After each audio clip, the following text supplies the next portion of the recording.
history of that technology, it goes down in price, down in margin continuously. So Tesla faces a very stiff competitive environment that's developing right now. They are the category king, a fantastic company. They set the pace, but they're not going to operate in a vacuum forever. Today's show, as you can see from our intro portion, is focused on the fact that we've now hit the 3-day rule, and Tesla's earnings are so good that they've now begun to cause insanity among analysts. This is Greg for Teslafaninsight. Thanks again for joining us. If this is your first time, welcome. We also want to thank our Patreon supporters. Your support is greatly appreciated. It makes a huge difference in the viability of the channel. We also want to encourage you to join us if you'd like more information to help you with your investing and trading. We have a daily show for our top-level Patreon participants, and would appreciate your support. So today is, as usual for us, an unusual show. What happened is about 3 weeks ago, just before we got the production numbers, one of our viewers asked the question, well, what are you guys, what are the analysts saying about target numbers in terms of production and sales for Tesla? And frankly, I didn't know what the numbers were because we have a process for figuring out what our forecast of revenue is going to be, which is just take the number of vehicles produced, 310,000, multiply it by 60,000, and that's the target number for every quarter that we're doing until Tesla has some significant changes in revenue on the electric side, because that's a rough guess that we have. So you know what our guess is of what revenue is going to be next quarter if you do the multiplication against in that fashion. So the other issue that's coming up is that the margins for Tesla is about 30%. So if you want to know what our forecast is for profit each quarter, just do 30% of what the revenue number is that I just reviewed with you, and bingo, you have our guess of what the number is going to be, because we've been going through this quarter after quarter and sort of have a process down that's going to change over time, but we wanted you to have this information in hand to generally kind of work with.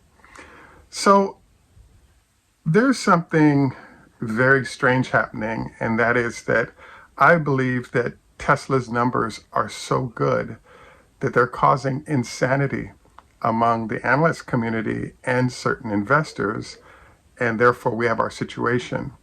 So what I did was I looked up what the analyst forecasts were for Tesla in terms of the biggest categories would be buy, sell, hold, or kind of the 3 categories, but there could be, you can extrapolate that a lot further. What I was really stunned by is that there's some data out there that I find to be, I guess, mind-blowing for me and mind-blowing for the analysts as well. And that is that if you look over the last, let's say, 3 years of Tesla, last year there's about 1 million vehicles sold, and more than that, about 1 million produced, about 1 million, just under 1 million sold, 920,000 or whatever it is. The prior year, we had a very similar situation. The number of vehicles produced and sold had doubled. So why does this matter? Well, it turns out that the way you calculate a stock price is that you're supposed to take earnings times the growth rate, and that equals what the stock price is, and there's no arguments on that, right, in terms of the core process of how analysts are supposed to operate. So what I found really strange was that if you look at the current analyst perception, so take Ford, takes GM, any of these companies, what you'll find is that they have a declining revenue, so they're shrinking, the company is shrinking in terms of number of vehicles produced, particularly because of the semiconductor issues. But in the case of Ford and GM, and I didn't check Audi and those guys, but basically the positivity is off the chart among analysts. In fact, there are no sell or hold analyst positions on those companies. They're either buy or accumulate or something in that realm with none of the negative scale. Now, what's weird here is that Tesla's producing these 100% per year growth numbers, and all of a sudden Tesla's delivering those numbers, and the analysts are saying a third of them are at the we're targeting $1,500 for the shares.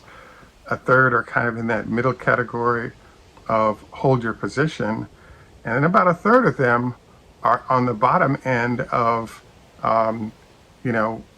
sell. So the analyst from Roth Capital that I featured in this post was basically saying he has a $380 price target on the stock, up from $330. So it's not just Gordon Johnson that's out there with a perception of what Tesla is doing that results in some of the feel for what we're having. We're choosing to sort of cover analyst perceptions right now because we've already gotten the numbers from Tesla, so we know what profit and revenue looks like.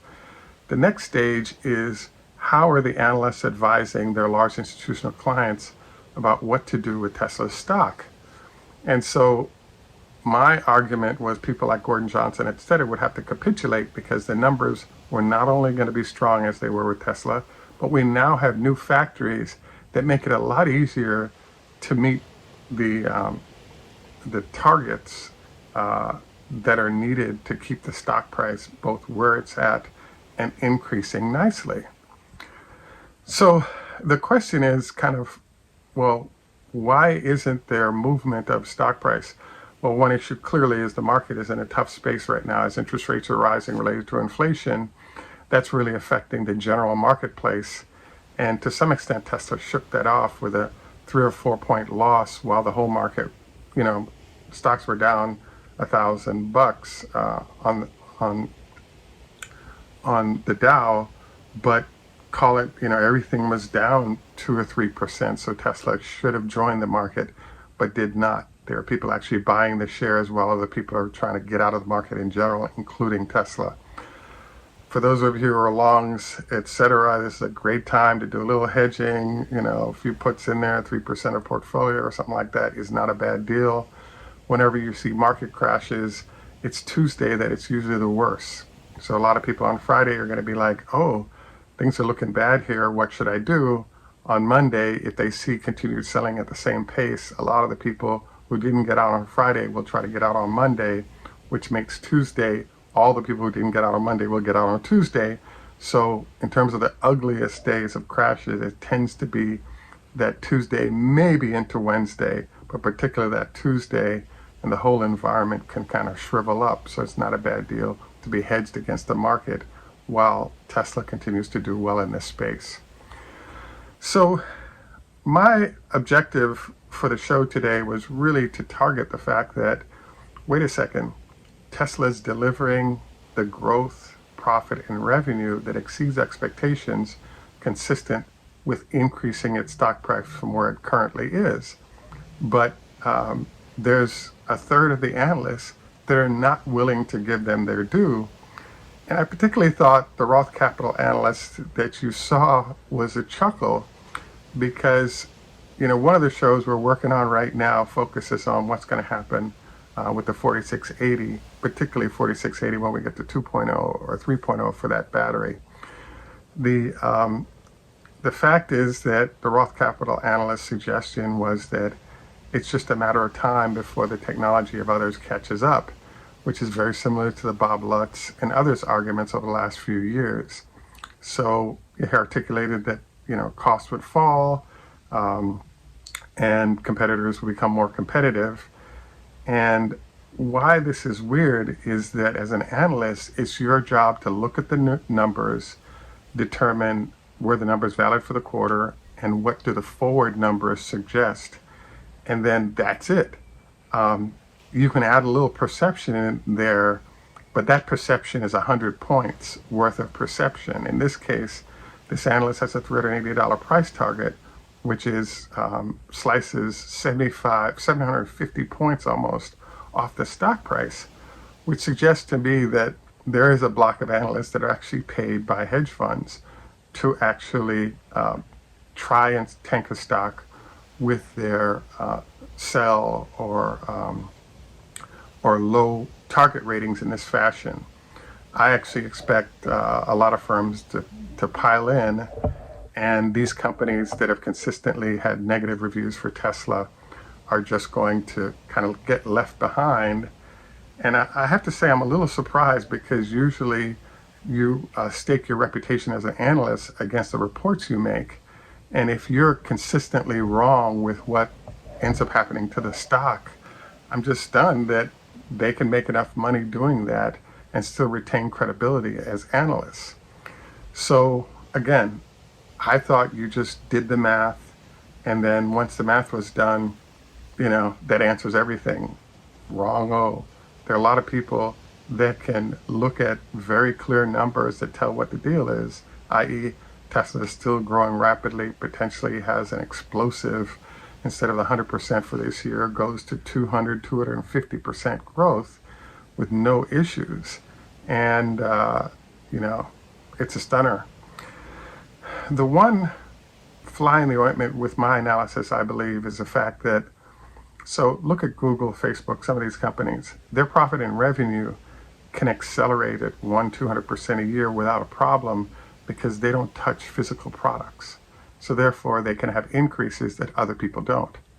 Now, as you can see, Tesla is able to pull off stuff in terms of their vehicles that even companies that are competitors that don't touch physical products can't, and that is have these kind of growth rates and have that growth keep accelerating over time.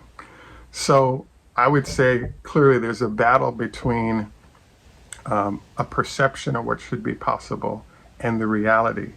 And there are a lot of folks that are still hanging on to their perception of things rather than embrace the numbers they're seeing.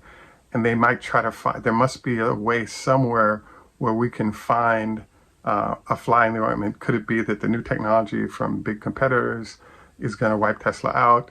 So I was the first one to get over there and make sure that investors didn't invest in the stock for that reason. It hasn't been working for several years, but it's still being maintained by a decent sized minority of analysts. And the reaction has been, and we're going to see, I think tomorrow, if the market doesn't crash, a push up of Tesla's stock price related to it being very obvious how the company and the stock are doing and where it should be priced given how well they're doing. Now, speaking about interesting ways and reasons why this works is, I don't know if you've seen this, but there's a battle between Elon and Bill Gates going on. I was totally staying out of it, but I just had a good friend of mine articulate the fact that Bill Gates has a $500 million short on Tesla, and he texted Elon to see if Elon might want to get involved in a philanthropic effort he has going related to climate change. And so Elon was like, you're shorting my company, no. And so the comment I heard from a friend was that Bill Gates' cojones may be so big that they're starting to affect his ability to think. And so therefore, I'll let you deduce what that means. But in essence, Elon is not thrilled about people who have huge short positions in his company, hitting him up. Any rate, I think we're going to have a big few days for Tesla if the market doesn't go hugely negative. And we really look forward to this because the trend position that we're in now for Tesla may be one of the potential most explosive positives I've ever seen for any company in the world or stock. Any rate, this ends our formal discussion of Tesla. I wanted to dive into our health tips today. So one of the big questions is, now that this judge is allowing people to no longer wear masks, what should you do about this? I just got off the phone with a medical professional, and she was articulating that quietly all over the country, the hospitalizations have begun increasing again. She also articulated just because a judge who knows nothing about the medical side says you don't have to wear a mask does not mean you shouldn't. And the potential, is huge. And even in her hospital, she sees people who are fully vaccinated getting the disease and running into all kinds of issues related to those diseases. And so it might be something for you to consider as well. The other note on this whole COVID thing that I'm blown away is that there's actually a restaurant chain that I really like. Try the pork chops if you get a chance, called Texas Roadhouse. Now, the CEO of that company killed himself. I believe it was October of last year, but it may have been further back. And the reason he did is something I just discussed with my medical professional, is something called tinnitus. Their Latin derivation is ring. And what happened was that he had a ring in his ear 24 hours a day that basically drove him nuts and caused him to kill himself. And it's one of the COVID symptoms of one of many that are out there and to be considered. So I wanted to mention this to you because I was actually surprised that, I'll include the wiki clip for you to be able to read here.